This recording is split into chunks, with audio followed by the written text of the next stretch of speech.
أعوذ بالله من الشيطان الرجيم. بسم الله الرحمن الرحيم. السلام عليكم ورحمة الله وبركاته. إن الحمد لله نحمده ونستعينه ونستهديه ونستغفره ونعوذ بالله من شرور أنفسنا ومن سيئات أعمالنا. من يهده الله فلا مضل له ومن يضلل فلا هادي له. أشهد أن لا إله إلا الله وحده لا شريك له وأشهد أن محمدا عبده ورسوله. ونصلي ونسلم على حبيبنا المصطفى محمد صلى الله عليه وسلم. أما بعد.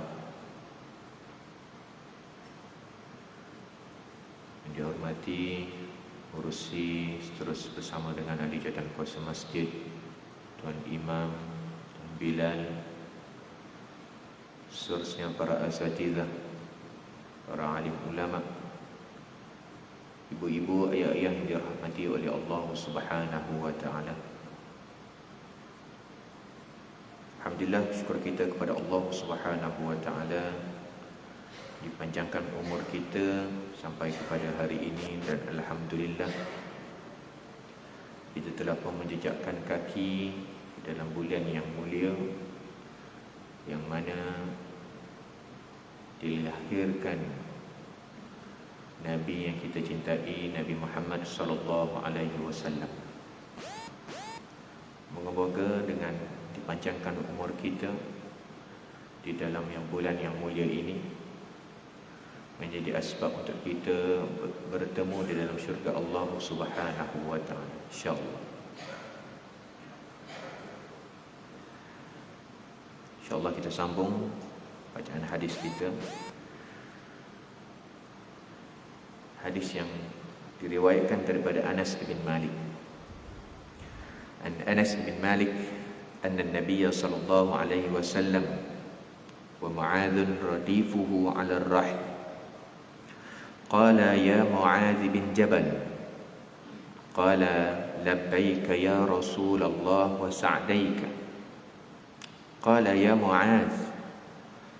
قال لبيك يا رسول الله وسعديك. ثلاثا.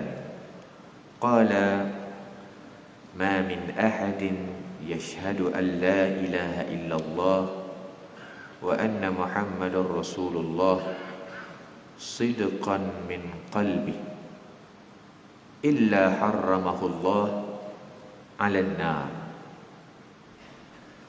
قال يا رسول الله أفلا أخبر به الناس فيستبشروا. قال إذا يتكلوا. وأخبر بها معاذ عند موته تأثما. Daripada Sayyidina Anas ibn Malik radhiyallahu anhu, bahawa sesungguhnya Nabi sallallahu alaihi wasallam bersabda dalam keadaan Sayyidina Mu'adz berada di bahagian belakang baginda di atas seekor binatang tunggangan. Wahai Mu'adz ibn Jabal. Sayyidina Mu'adz berkata, saya menjawab seruanmu satu demi satu, wahai Rasulullah, dengan bersedia memberi pertolongan demi pertolongan. Rasulullah sallallahu alaihi wasallam bersabda, wahai Mu'adz. Sayyidina Mu'adz berkata, saya menjawab seruanmu satu demi satu, wahai Rasulullah, dengan bersedia memberikan pertolongan demi pertolongan sebanyak 3 kali. Rasulullah sallallahu alaihi wasallam bersabda, tiada seorang pun yang bersaksi bahawa tiada Tuhan melainkan Allah, dan sesungguh Muhammad adalah Rasulullah, dalam keadaan ucapannya tersebut datang secara benar dari hatinya, melainkan Allah akan mengharamkan dia dari api neraka. Sayyidina Mu'adz berkata, wahai Rasulullah, bolehkah saya memberitahu berita ini kepada manusia? Lalu mereka akan sangat gembira. Rasulullah bersabda, kalau begitu nanti mereka hanya merasa cukup dengan iman mereka. Sayyidina Muaz telah pun memberitahu perkara ini ketika mana beliau hampir meninggal dunia kerana takut berdosa.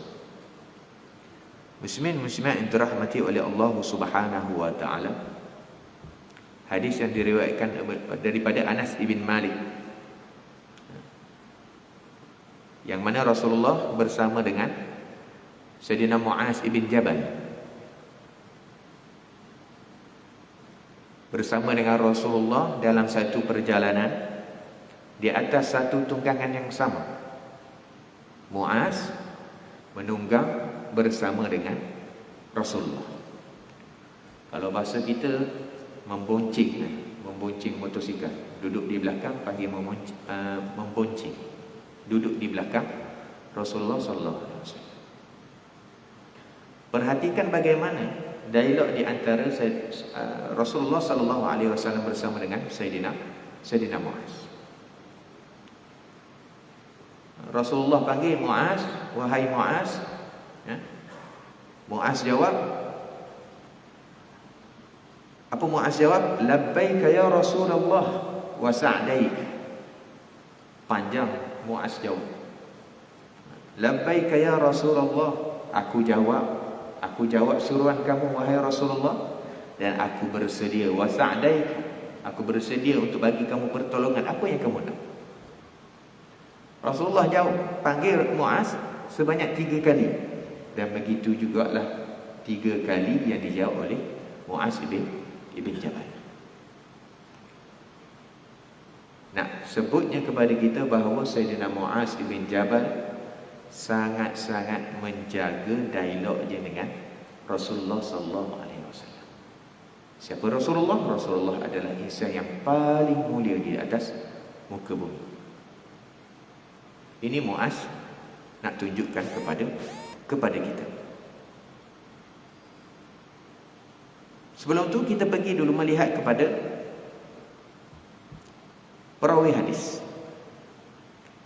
Hadis ini diriwayatkan oleh Anas ibn Malik. Anas ibn Malik itu kita dah bincang. Kita tengok Muaz ibn Jabal. Kita tengok Muaz ibn Jabal. Muaz, nama sebenar dia adalah Muaz bin Jabal bin Amr bin Aus bin Ais al-Asri al-Khazraji. Beliau juga turut dikenali dengan panggilan Abu Abdurrahman al-Madani. Itu gelaran kepada Muaz ibn Jabal. Beliau merupakan salah seorang daripada 70 orang Ansar yang menghadiri perjanjian Aqabah. Rasulullah sallallahu alaihi wasallam telah mempersaudarakan beliau dengan Sayyidina Abdullah ibn Mas'ud. Sayyidina Muaz ibn Jabal telah memeluk agama Islam ketika beliau berumur 18 tahun. Umur yang sangat muda. Kalau ikutkan diriwayatkan Sayyidina Muaz ibn Jabal, dia masuk Islam sebelum lagi daripada Rasulullah sallallahu alaihi wasallam berhijrah ke Madinah. Muaz di Madinah telah pun memeluk agama Islam. Beliau turut terlibat dalam peperangan Badar. Maksudnya dia ini adalah Ahlul Badar. Ahlul Badar, seluruh dosanya diampunkan oleh Allah, yang lepas dan yang akan datang. Kelebihan daripada Ahlul Badar. Dan Muaz adalah sebahagian daripada orang yang menyaksikan Badar. Dan Muaz ini juga menyertai seluruh peperangan yang lain semasa zaman Rasulullah sallallahu alaihi wasallam. Maksudnya ketika mana hayat dia setelah memeluk agama Islam, selama mana Rasulullah ada, selama mana peperangan itu Rasulullah ada, maka dia terlibat dalam peperangan dalam usia yang muda. dalam usia yang muda. Beliau juga merupakan salah seorang daripada 4 orang Khazraj yang mengumpulkan Al-Quran pada zaman Rasulullah sallallahu alaihi wasallam. Dan Rasulullah bagi pengiktirafan kepada Muaz ibn Jabal. Rasulullah bagi pengiktirafan dalam hadis Nabi sebut, istaqri'ul Quran min 4. Kalau kamu nak belajar Al-Quran, kamu nak menuntut ilmu tentang Al-Quran, nak belajar mengaji ke, nak mengajar bab Al-Quran, ambil daripada 4 orang.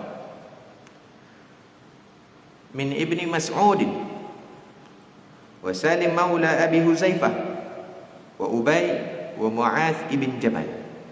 4 orang. Daripada Ibnu Mas'ud, daripada Salim maula Abi Huzaifah, daripada Ubay bin Ka'ab, dan juga Mu'az ibn Jabal. Ini yang diberikan endorsement oleh Rasulullah sallallahu alaihi wasallam.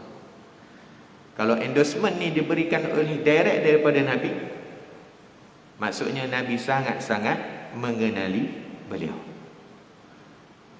Kalau kita nak mempercayai kepada seseorang, kita nak bagi sesuatu benda pada orang, kita mesti mempercayai benda yang kita sayang. Apa yang kita sayang? Kalau kita nak bagi pada orang, bagi orang pinjam, apa antaranya? Kita bagi kereta contoh. Kereta kita sayang. Semua orang sayang kereta. Sayang kereta. Tapi bila orang nak pinjam, kita tengok orang juga. Betul? Kita ada kereta baru beli, lagi nak hujung-hujung tahun ni banyak offer, esok try. Dah beli, bagi orang pinjam. Terus bagi orang pinjam. Gamuk? Tak gamuk kisah kita. Pasalnya apa? Sayang. Kalau kita nak bagi pinjam, kita akan tengok dulu orang ni, ada lesen ke tak? Ada lesen satu hal. Kadang-kadang ada lesen, dia buat perkasam. Lesen tu disimpan. Bawa kereta pun ni tak. Kerjanya renew tiap-tiap tahun. Ada. Kebanyakannya ibu-ibu lah. Pasal ibu-ibu dia ada driver tetap biasa. Ada laki-laki lah jadi driver ni. Kebiasaannya begitu. Kita ada kereta, kita akan tengok dulu. Kita nak bagi pinjam, kita akan tengok dulu orang tu macam mana. Ada lesen, satu hal. Cara bawa pula satu hal. Tengok orang ni bawa biasa, bawa kancil je. Kereta mahal. Apa nama kereta sekarang baru ni?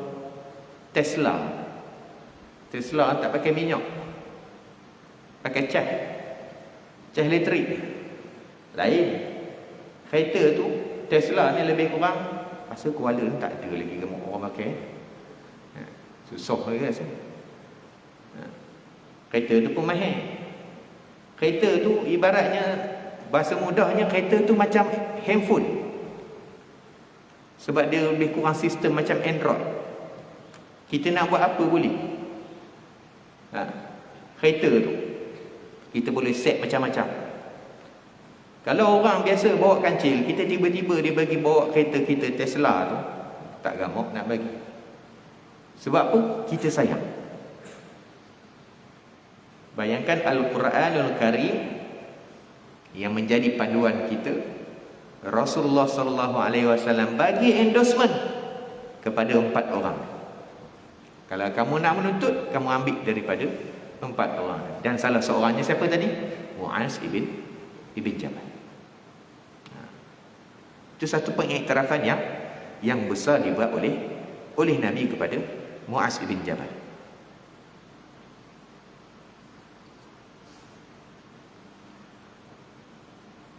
Rasulullah SAW turut menyatakan bahawa sahabat baginda yang paling arif dalam hukum halal dan haram adalah Sayyidina Mu'az ibn Jabal.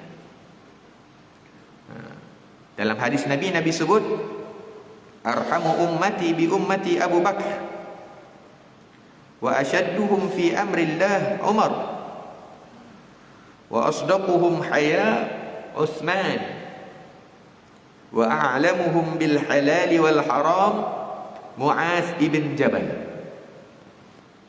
wa afraduhum Zaid ibn Thabit wa aqra'uhum Ubay wa likulli ummatin amin wa aminu hadhihi al-ummah Abu Ubaidah al-Jarrah ibn al-Jarrah. Nabi sebut orang yang paling lemah lembut daripada kalangan umat aku kepada umat aku, Nabi sebut ianya adalah Sayyidina Abu Bakar. Sayyidina Abu Bakar di endorsement oleh Nabi, diberikan endorsement oleh Nabi, manusia yang paling lemah lembut. Maksudnya apa? Selemah lembut mana pun kita takkan boleh lawan Sayyidina Abu Bakar. Tak boleh lawan. Wa asyadduhum fi amrillah, dan yang paling tegas, paling syadid, paling keras di dalam perkara-perkara ataupun arahan-arahan Allah, siapa? Umar. Dan Umar ni memang terkenal paling tegas. Tak boleh lawan Sayyidina Umar. Wa asdaquhum haya, dan yang paling betul-betul pemalu ialah Uthman. Sayyidina Uthman paling pemalu. Wa a'lamuhum bil halal wal haram Mu'adz ibn Jabal, yang paling mengetahui berkenaan dengan halal dan juga haram ialah Mu'adz ibn Jabal. Ini kehebatan Mu'adz ibn Jabal, yang sangat-sangat menjaga halal dan juga haram. Dan halal dan juga haram ni yang kita sebutkan sebagai perkara yang paling perlu dijaga. Apatah lagi namanya kita sebagai seorang Muslim, kena jaga. Sebab kita akan jadi apa yang kita makan. Sebab apa Nabi sebut akan datang pada satu zaman, ya'ti 'alan nasi zamanun, yang mana akan datang satu zaman kepada manusia ini, zaman yang fitnah. Kita sebut zaman yang dipenuhi dengan fitnah. Fitnah ni kita terjemahkan sebagai ujian, yang mana manusia akan ambil harta dalam keadaan tak kira halal ataupun haram. Kita dah sampai belum zaman yang Nabi sebut? Dah sampai belum? Dah sampai dah. Banyak sangat. Nabi sebut akan sampai satu zaman yang orang tak kira dah halal dan haram ni. Ambil. Asal jumpa, ambil. Asal ada depan mata, ambil. Kita dah berada di zaman tersebut. Dan perlu kita lahirkan rasa syukur andai kita ketika ini mempunyai keimanan setelah diuji. Ada duit yang kita tak tahu halal dan juga haram ni, kita tinggalkan. Perlu lahirkan rasa syukur. Allah selamatkan kita ketika ini. Andai kata kita berjumpa dengan duit jatuh sebagai contoh, kita tak ambil terus buat kereta, kita jaga. Perlu rasa syukur. Sebab apa? Itu nikmat. Nikmat apa? Nikmat Allah pelihara kita daripada terjatuh daripada perkara yang haram. Berapa ramai di zaman ni yang tak kira duit tu datang daripada mana. Ujian daripada kita mungkin tak besar lah. Kita tak ada nama mana, orang tak apa nak kenal. Kita tak apa. Mungkin esok kita diuji oleh Allah Subhanahu Wa Taala, ada nama sikit, orang kenal sikit, orang bagi macam-macam, masa tu dah kabur dengan perkara yang halal dan juga haram. Yang itu yang kita takutkan. Ujian yang pelbagai. Kita ni perlu rasa syukur. Biasanya apabila nikmat tu hilang, ya, nikmat hilang baru kita sedar itu adalah nikmat. Ya. Rentas negeri sebagai contoh. Sebelum ni rasa nikmat, tak berasa. Bukan tak berasa, tak sedar itu adalah nikmat. Tapi bila tak boleh rentas negeri, macam libu kan? Itulah nikmat. Bila dia hilang, baru kita rasa. Itu kebiasaannya kita. Sebab tu yang kita sebut nikmat ni la tuhsuha. Takkan mampu untuk kita bilang. Sebab banyak sangat. Sampai kita tak sedar. Andai kata ada jalan berlubang sebagai contoh, jalan rosak. Biasanya orang kalau lalu jalan rosak, apa dia akan sebut? Ya Allah, bila nak repair jalan ni? Ya, rosaklah kereta aku sebagai contoh. Lepas jalan tu dah repair, apa dia sebut? Ada setiap kali dia lalu dia akan sebut alhamdulillah. Ada? Terlupa. Itulah kita. Itulah kita. Sebab tu kita perlu rasa syukur, dan kita balas dengan kesyukuran itu dengan amal ibadah. Bukan senang. Allah nak sedarkan kita menerima nikmat itu pun adalah nikmat. Nikmat dalam nikmat. Sebab tu yang sebut la tuhsuha. Kamu takkan dapat hitung. Punya banyak nikmat Allah bagi pada kita. Baik. Jadi kita ambillah semangat daripada Muaz ibn Jabal yang sangat-sangat mengetahui halal dan juga haram. Ya, kalau benda yang syubhat kita tinggalkan. Benda syubhat banyak, sangat-sangat banyak. Baik. Ini kisah sikit bersama dengan Muaz dan Rasulullah. Ketika mana Rasulullah sallallahu alaihi wasallam mengutuskan Muaz ke Yaman, baginda telah mengiringi Sayyidina Muaz yang sedang berada di atas tunggangannya dalam keadaan Rasulullah sallallahu alaihi wasallam berjalan kaki. Sayyidina Muaz bin Jabal di atas tunggangan, Nabi bawa jalan kaki. Dan Nabi sebut pada dia. Apa yang Nabi sebut? Ya Muaz, innaka asa alla talqani ba'da 'ami hadha. Wa la'allaka an tamurra bi masjidi hadha wa qabri. Sedih cerita. Wahai Muaz, sesungguhnya kamu kemungkinan tidak akan menemuiku selepas daripada tahun ini. Berkemungkinan kamu akan melalui masjidku ini dan kuburku. Rasulullah sebut kepada Muaz. Apa perasaan Muaz ketika itu? Muaz menangis sehabis menangis. Menangis sungguh-sungguh. Bayangkan orang yang kita sayang sebut macam tu dekat kita. Bukan kita sahaja yang sayang. Rasulullah ni siapa yang tak sayang? Semua orang sayang. Tapi apabila Rasulullah sebut kepada Muaz macam tu, menangis Muaz. Menangis Muaz.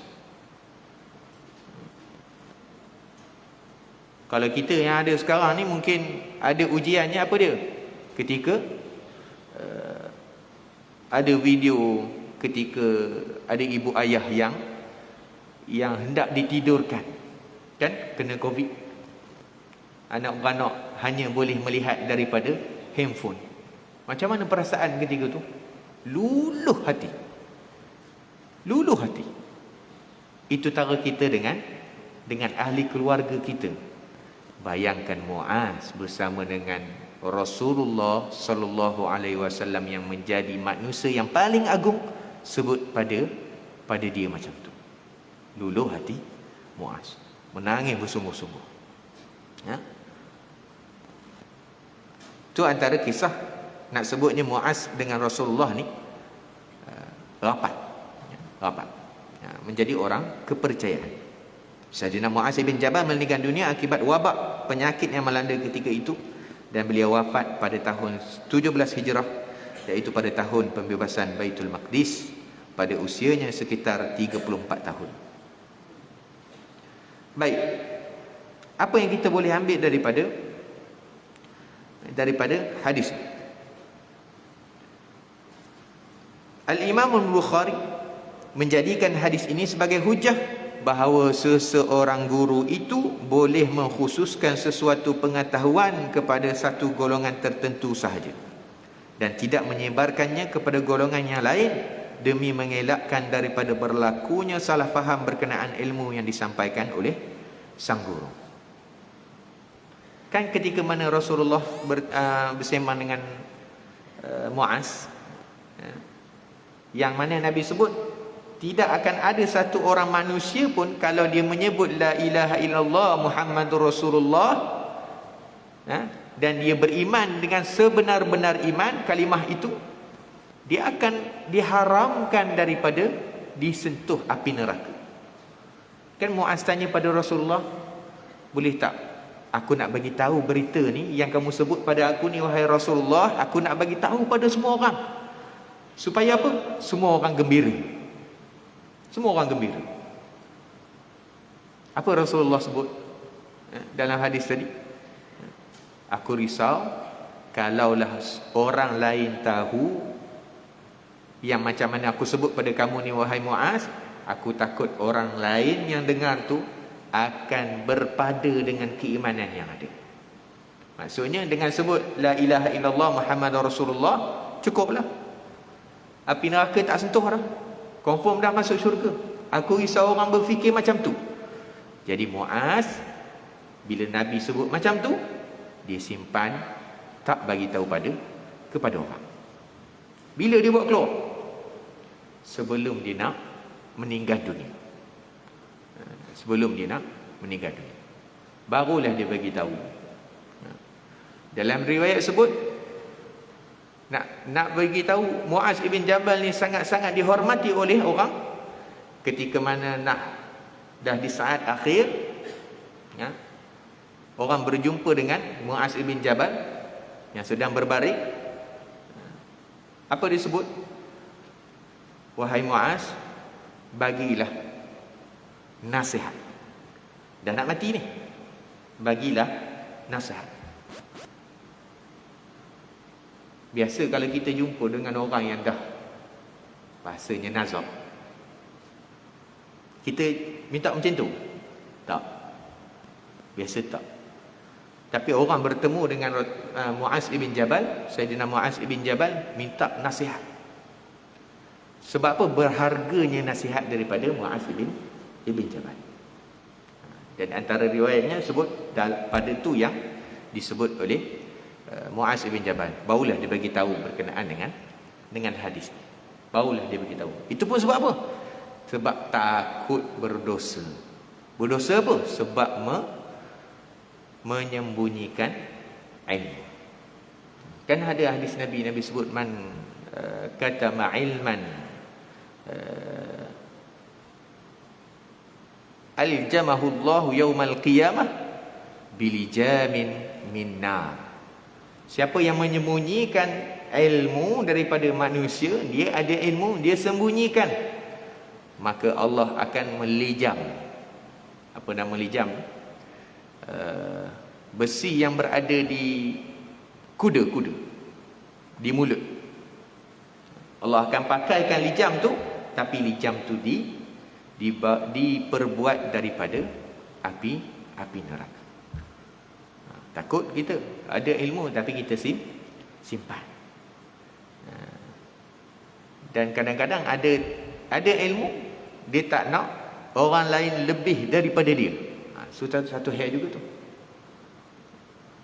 Yang merasakan ilmu tu hanya untuk dia. Salah. Ilmu adalah layak untuk semua orang. Jadi Muaz di hujung-hujung hayat dia baru dia bagi tahu. Imam Bukhari disebut daripada hadis ni, nak bagi tahu boleh untuk kita sembunyikan sebab kita takut berlaku benda yang lain. Sebagai contoh mudah, kenapa ulama-ulama dulu, ulama-ulama Nusantara kita meletakkan antaranya bukanlah mensyaratkan, terus letak hari Khamis baca Yasin. Agak sensitif sikitlah soalan ni, perbincangan ni. Kenapa ulama letak terus macam tu? Sebab supaya tak nak umat yang awam terlibat di dalam perbincangan yang sangat-sangat rumit dan tidak akan habis. Sebab tu ulama letak terus. Ulama akan letak terus. Macam ibu-ibu ayah-ayah lah.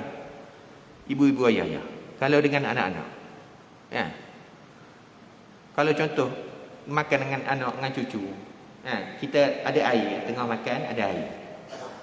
Air tu biasa kalau orang dah berpengalaman, okey, air tu letak atas. Bagi tahu tak sebab apa letak atas? Kita tak bagi tahu selalu. Okey, air tu letak atas. Kita tak bagi tahu. Sebab apa? Kita tahu biasanya letak bawah kena sepak, habis tumpah. Biasa macam tu kan? Macam itulah cara ulama letak. Buat apa nak bawa bincang panjang-panjang? Nah, ini buat sebagai contoh. Itu yang mudah untuk orang awam sebagai contoh. Nah, ini. Itu cara. Sebab tu bukan kita menyembunyikan ilmu, tak. Kita takut dia akan merosakkan. Dia akan membinasakan. Menyedahnya berbalak. Menyedahnya berbalak. Dan akhirnya merugikan masa. Sangat rugi. Setiap tahun kita menghadap benda yang sama. Masuk bulan ni menjawab hari ni. Masuk bulan sekian menjawab hari sekian. Merugikan masa. Baik, yang kedua, hadis ini menunjukkan betapa hebatnya sikap rendah diri yang ada pada diri Rasulullah sallallahu alaihi wasallam. Yang mana baginda tidak kekok untuk menunggang keldai sekalipun keldai adalah tunggangan orang-orang miskin pada zaman itu. Rasulullah menunjukkan rendahnya diri kepada orang lain. Rendah diri, naik keldai. Keldai ni binatang paling teruk lah. Tunggangan yang paling teruk lah ketika tu. Paling cerai. Kita dah ada kenderaan yang hebat. Kadang-kadang naik kereta yang low kelas ni, dia berasa hati, bercakap dalam hati. Masuk-masuk udah komen, berkuat juga enjin kamu ni. Bagi contoh, kereta dia senyap. Itu susah nak jaga hati tu. Susah nak jaga hati. Nak compare kabarkan kereta aku ni senyap, kereta kamu ni bising. Kereta kamu ni wiper tak apa nak jalan je. Gaya bertanya. Padahal menyindir sekali. Bagaimana Rasulullah boleh mampu untuk naik dengan keldai. Naik keldai. Level Rasulullah ni insan yang paling kaya sebenarnya. Apa yang dia nak boleh ada. Tapi rendahnya diri Rasulullah sallallahu alaihi wasallam. Jauhlah dengan kita ni. Rasa hebat, bawa ada jawatan sikit, rasa besar, rasa nak duduk depan. Dah ada jawatan, kenapa dia ni tak panggil aku? Dah ada jawatan. Jawatan dalam masyarakat itu kena jaga hati. Jaga hati. Baik, yang seterusnya hadis ini menunjukkan betapa tingginya nilai ilmu yang dimiliki oleh Sayyidina Muaz ibn Jabal. Ini kerana Rasulullah SAW sendiri menceritakan kepada beliau satu pengetahuan khusus yang tidak dinyatakan oleh baginda kepada orang lain. Muaz ibn Jabal dia yang dapat hadis ni pada asal. Dia seorang. Semacam mana kita kalau kita mempercayai pada orang, kita akan bagi tahu kepada dia seorang je. Biasanya begitu. Dari kalangan kita mesti ada kita yang kita percayai. Kita akan bagi tahu apa masalahnya, apa rahsianya, kita akan bagi tahu pada dia. Cuma masalah orang kita, dia dapat satu rahsia, dia akan bagi tahu pada orang yang dipercayai itu pula. Dan ayat hujungnya dikunci, ini rahsia tahu untuk kamu seorang je. Dan ayat tu juga dia akan pakai pada orang lain. Ini aku cerita dekat kamu je tau. Kamu seorang je, jangan bagi tahu orang lain. Okey. Dia pun cari orang yang dipercayai.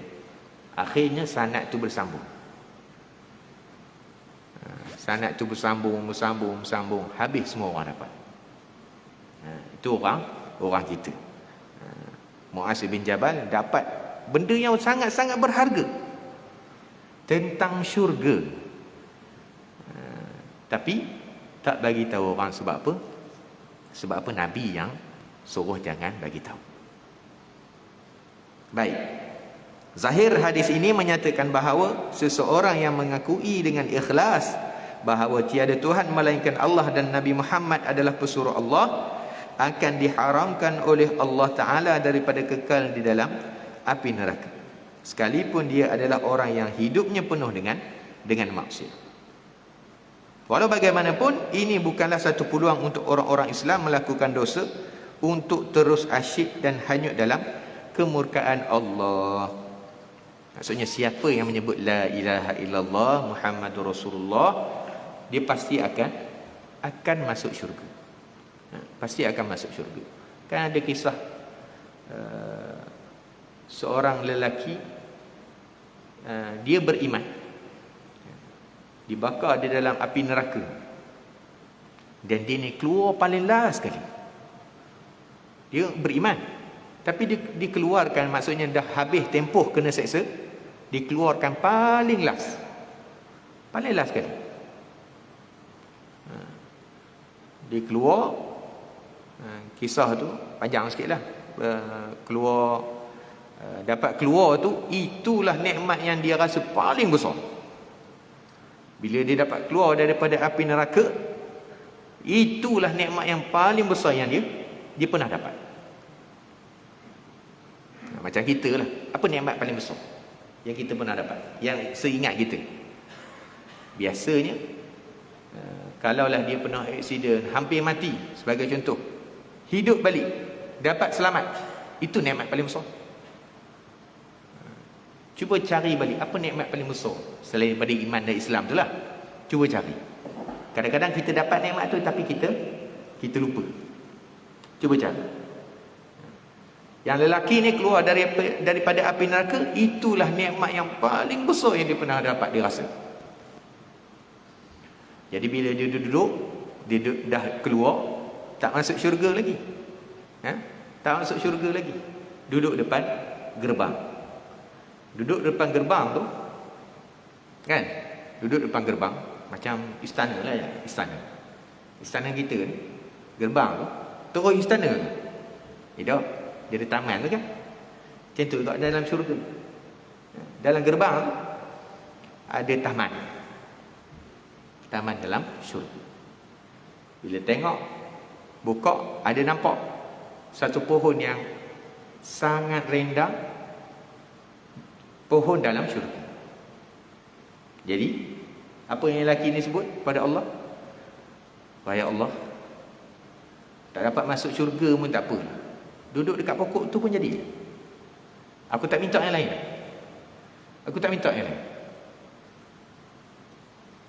Jadi Allah perkenankan. Allah perkenankan. Sebab apa dia kata? Itu je lah yang aku nak minta. Aku nak duduk dekat pokok tu je. Jadi dapat dibenarkan duduk dekat pokok. Tengah duduk, nampak pula satu pokok lagi.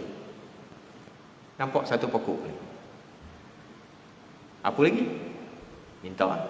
Ngecik. Minta. Wahai Allah, Ini las. Dapat kat masuk dekat dengan pokok tu pun jadilah. Tak dapat masuk syurga tak apa dekat pokok tu. Yang itu pula. Allah kata, tadi dah janji. Mana rupa ni? Tapi Allah perkenankan juga. Pergi ke pokok seterusnya. Sudah nampak pokok lagi satu. Apa dibuat? Minta lagi. Itulah raja. Itulah manusia. Itulah kita. Sebutnya bahawa kita manusia ni tengah ada hidup, tengah ada nafas, tengah ada duit, manfaatkan sungguh-sungguh untuk syurga. Jangan tinggalkan harta kita tanpa dimanfaatkan. Andai kata kita mati, harta kita dimanfaatkan betul-betul untuk kita. Manfaatkan sungguh-sungguh. Supaya harta kita menjadi asbab untuk kita dapat bertemu dengan Allah Subhanahu wa taala. Iaitu yang kita nak. Moga-moga daripada Muaz ibn Jabal punya kisah bersama dengan Rasulullah ini menjadi kita lebih bersemangat untuk dekat dengan Rasulullah, sunnah Rasulullah, ajaran Rasulullah sallallahu alaihi wasallam. Baik, insya-Allah kita akan sambung pada hadis yang lain insya-Allah. A'udzubillahi minasyaitonirrajim. Bismillahirrahmanirrahim. Allahumma rzuqna fahman nabiyyin wa hifzal mursalin wa ilhamal malaikatil muqarrabin fi afiyati ya arhamar rahimin. Allahumma adfa'anna al-bala wal waba khususan virus corona wal ghala wal mihan wal fitan ma dhahara minha wa ma batan an baladina hadha khassah wa an sa'iri buldani 'ammah ya arhamar rahimin. Sallallahu ala sayyidina Muhammadin wa ala alihi wa sahbihi wa baraka wa sallam walhamdulillahi rabbil alamin. Assalamualaikum warahmatullahi wabarakatuh.